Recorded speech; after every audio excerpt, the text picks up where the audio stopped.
Doucement, tu pleures.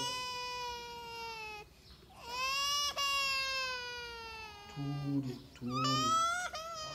Ça va aller, ça va aller. Allez, on va voir ce qui va pas. Hein.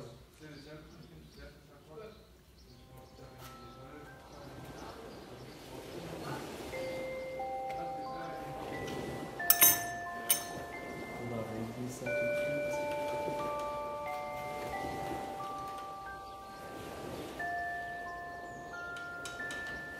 Et ça ira tout de suite.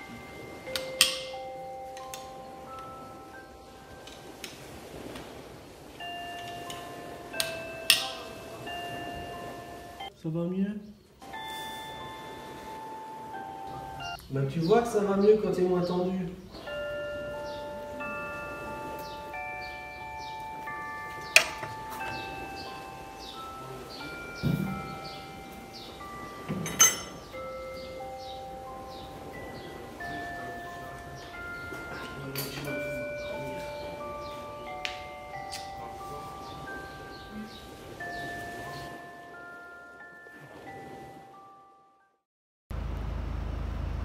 Hello Kappa Junkies, on est mercredi nous, on va commencer une nouvelle vidéo et cette fois on est à deux. Si vous vous demandez c'est qui le beau gosse à côté de moi avec les Ray-Ban là, le beau gosse là, en plus avec les pecs là, bah, en fait c'est Boris et lui bah, il a TTRS et TTRS d'origine bah, c'est bien une belle caisse mais forcément vu qu'on a un peu peur du haut, on a un peu le vertige, bah, il faut traverser tout le bordel. Donc bah, Boris bah, il est atterri sur Wish, il a acheté une combinaison filetée Wish quoi.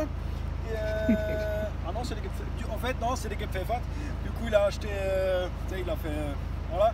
Du coup, il a acheté des Gap Fat variante 3 et en fait réglable en compression et détente et voilà, en hauteur forcément hein. Et donc voilà, on va un peu voir ensemble comment ça fonctionne tout ça aujourd'hui. Et c'est pour ça on va un peu s'approcher. Allez hop, c'est parti. Et du coup, ben le Boris là, il va nous servir de top modèle là. Et donc voilà, donc aux couleurs vous reconnaissez déjà que c'est KV quoi. Et en fait KV, les suspensions elles sont réglables au niveau hauteur jusqu'à un certain point. Et Gap Fat il rabaisse encore une fois ça encore un peu pour nos besoins à nous quoi, pour les besoins normaux en compétition et en course. C'est pas vraiment la hauteur qui compte, c'est surtout que l'amortisseur il travaille. Et Gap Fat en fait ce qu'ils font, ils rabaissent encore une fois tout ça pour avoir encore moins de garde au sol, pour être encore moins pratique. C'est comme ça, mais au moins ça sera vraiment stylé. Et du coup ici il y aura une course de plus de 90 mm qu'on peut régler ici. Et en fait si vous vous demandez déjà pourquoi il y a deux ressorts et pourquoi là il y a la petite goupille là à mettre là en haut dedans là, et à quoi elle sert là cette clé là qui permet de tourner le café là, en fait c'est pas une clé de tourner le café mais on peut régler la hauteur avec ça. Donc vous mettez ici et vous pouvez tourner donc vers le haut ou vers le bas. Et donc voilà, en fait, on va commencer déjà par le principe de réglage en hauteur.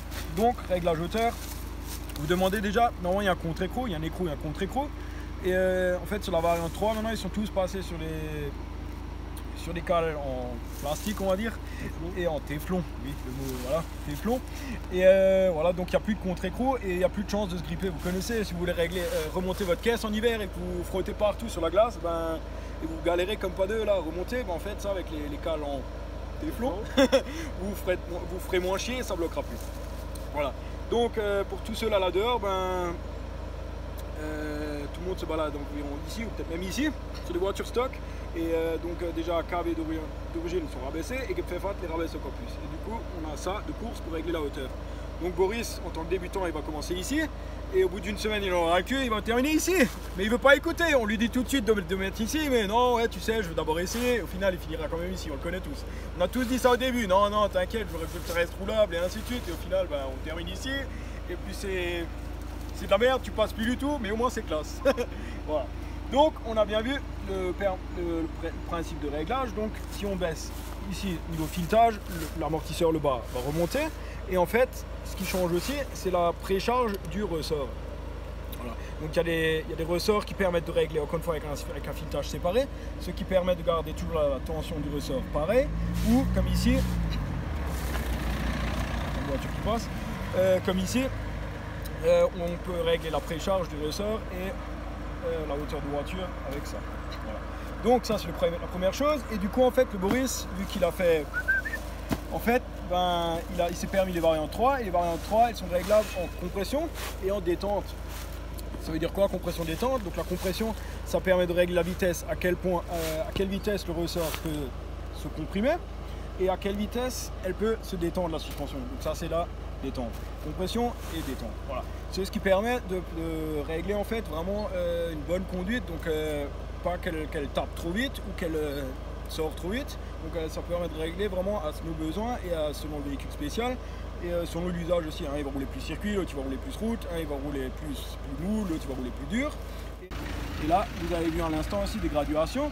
Donc si on bouge ça dans ce paramètre là, on peut régler le carrossage, donc que les roues elles vont vers l'intérieur ou vers l'extérieur. Donc forcément si vous voulez des grosses jantes, ça vous le claquez à bloc, et puis on s'en fout de la conduite, mais il faut que les grosses jantes elles passent, et donc voilà.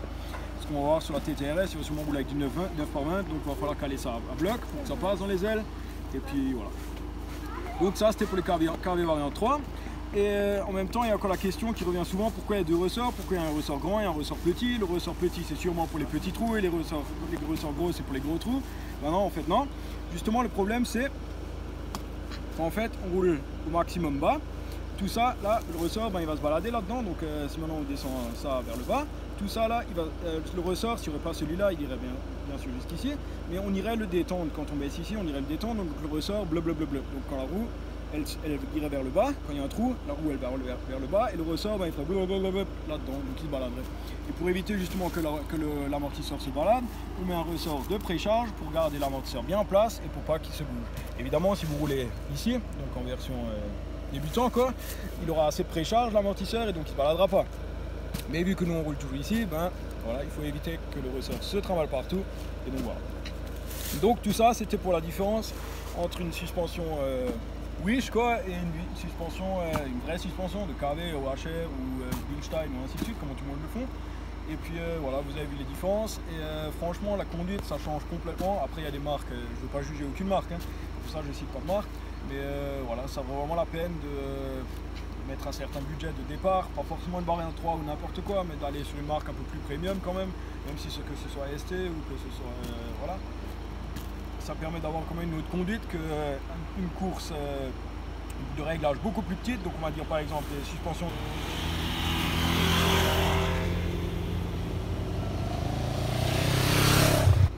Donc les suspensions premium elles ont une course beaucoup plus grande, donc ici par exemple 90 ou même 110, et les suspensions un peu moins bas de gamme ou plus bas de gamme, ils ont une course de suspension donc de 40 mm. Et donc forcément on veut rouler bas, donc on claque le truc à fond, et en fait l'amortisseur il aura 40 mm encore pour jouer, et du coup ça va faire comme ça dans la voiture, et du coup vous allez acheter des suspensions Wish, vous allez monter, vous allez être ouais je veux rouler bas, mais en fait ça se roule comme de la merde, vous allez être comme ça dans les premiers trous, que vous avez la colonne vertébrale qui va se tasser, vous allez cogner la tête contre le toit. J'ai un pote à moi, il se reconnaîtra, il a la même coupe que moi. Et lui en fait dans sa Golf 2 il avait des suspensions justement comme ça, et en fait à chaque fois qu'il passait sur le passage à niveau, en fait il mettait sa main sur la tête pour pas se cogner la tête au toit. Donc voilà, et ça c'est ce que Boris il voulait éviter, c'est pour ça qu'il a acheté ça. Donc voilà, ça c'était pour la petite histoire. Donc